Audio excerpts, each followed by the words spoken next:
steady, very relaxing weekends. I mean, after you've had quite a bit of a week at work or in other parts of your life.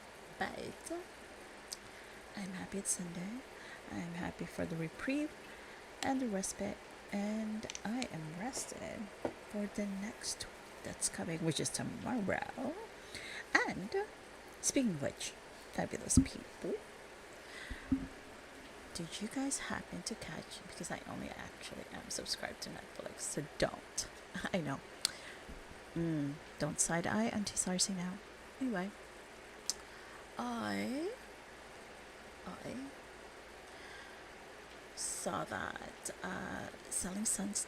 No, sorry, not selling Sons. Selling the OC, the sister to the other sister, I should say, to the Selling Sunset franchise. Is it a franchise? I don't know, but because they have the Miami Selling Tampa, and then now they have Selling OC. So this is the second season of Selling the OC.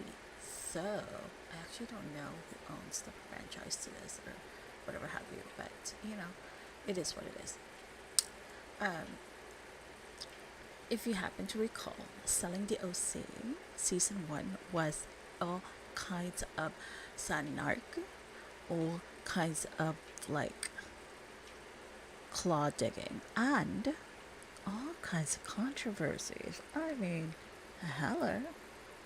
We had like the gauze about people wanting to hook up with married people at the time, and people having like side eye crushes on people, and then people just hitting it out of the ballpark with like sales, because that's what they're focused on, and that's their drive. Looking at you, Gio. Anyway, back to this Selling Sons. What do I keep saying? Selling Sunset. Dang it. Selling the OC season 2 back on the market, but for how long? Well, we'll see. Okay, so my question is, right off the bat, is Tyler and Alexandra Hall a little too close for comfort? Are they? Or aren't they? Are they just really close friends, or they're just really close friends? Because, there is a difference. And before I forget, we are only giving our take, our recap, our opinion, side of Snarky Snark of Auntie Sarsci, based off of what we see on the show. I am not reading up on other things, honestly. Hello, I feel like the show alone, what we see in the show, is more than enough to give us all kinds of opinion. Anywho, so this episode 1 of Selling the OC, season 2. Yes, I know. I might just be saying that a whole lot because I kept saying the original name of the original show, because this is the sister show. The episode begins with Alex Hall and Tyler at a home that Tyler is representing for sale at a cool $39 million and some odd change. Like, hello. Whoa. And no, I have to add, his dad did give him, he didn't work for the listing. His dad actually gave him the info on this. I mean, look, if you're gonna use your connections, you might as well use it for your business, right? Legit business. Okay. Just want to say that. And back to those two flirting, but not flirting. I mean, that scene comes to mind from season 1, where Tyler said that Kayla genuinely tried to kiss him in a drunken stupor, at which Alex Hall goes on to say, bad, shit, bad. Stop. Yes, I rewatched that episode. And here we are at season 2, where these two are flirting, not flirting. I mean, I can't get over how casual Tyler and Alex's workloads are. Jeez, that's crop top and a polo tee. Okay. Maybe it's an OC thing. Orange County, not you know, obsessive compulsive. Because, the location is close to the beach. Still, I would want to see someone who will be representing my home for sale as a whole lot more professional than this.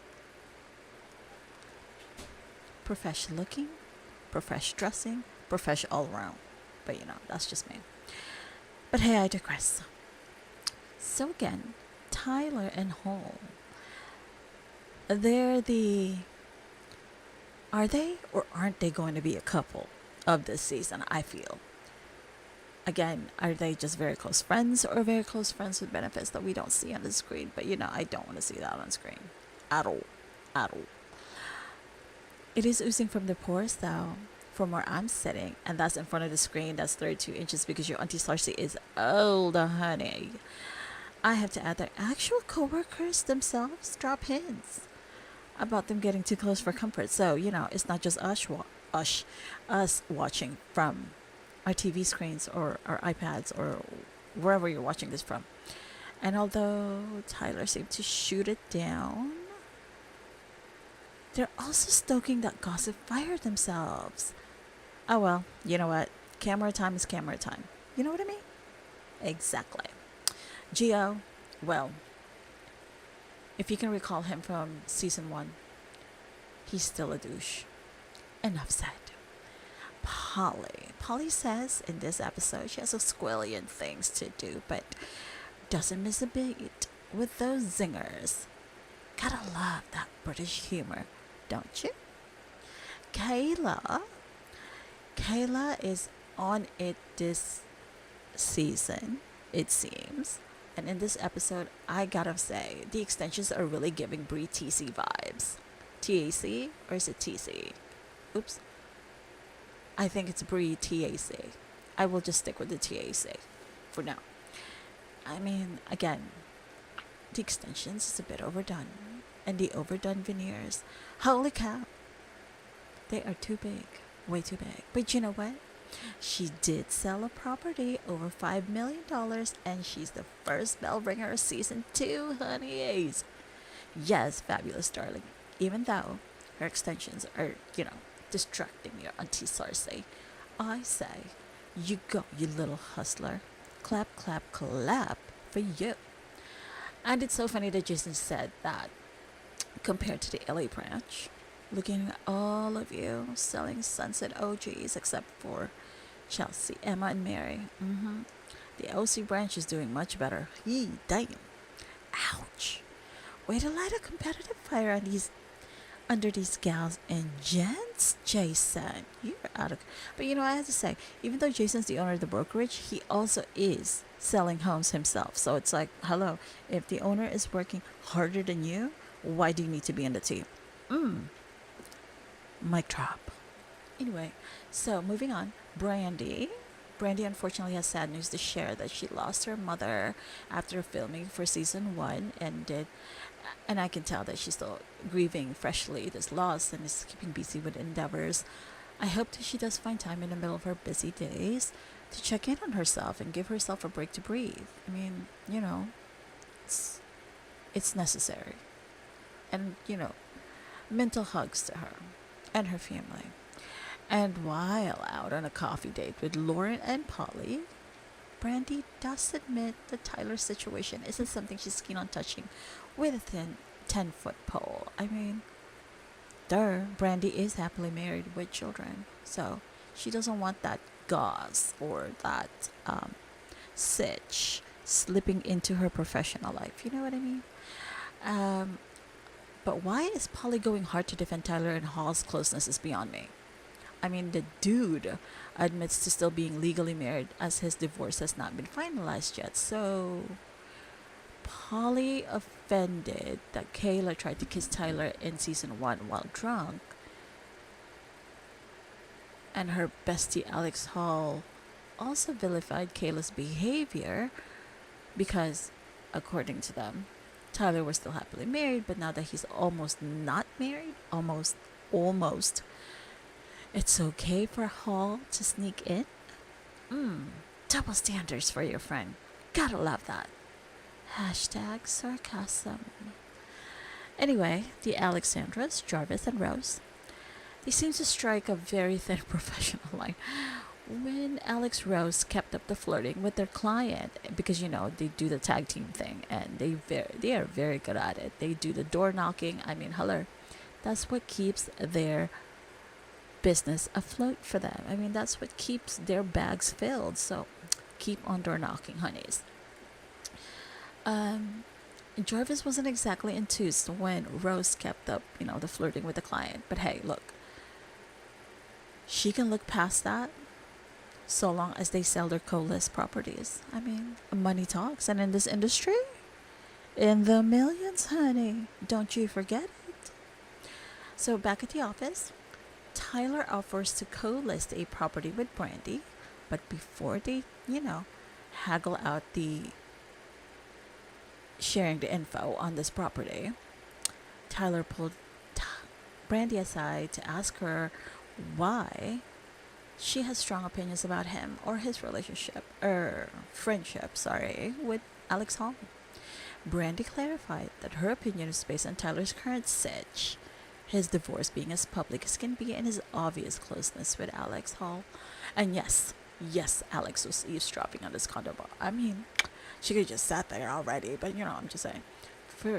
In his own defense, Tyler offers up that people don't know the intricacies of his life, the nuances of what's happened in his personal life. And while true, Brandy shares that she has heard the gossip in OC, and in particular from a seller who was ranting to her about this mess in the office. I mean, hello, damn. Y'all need to really start investing in an HR group. Like, take equity training, sexual harassment training. Damn, that list goes on and on. Like paging Jason.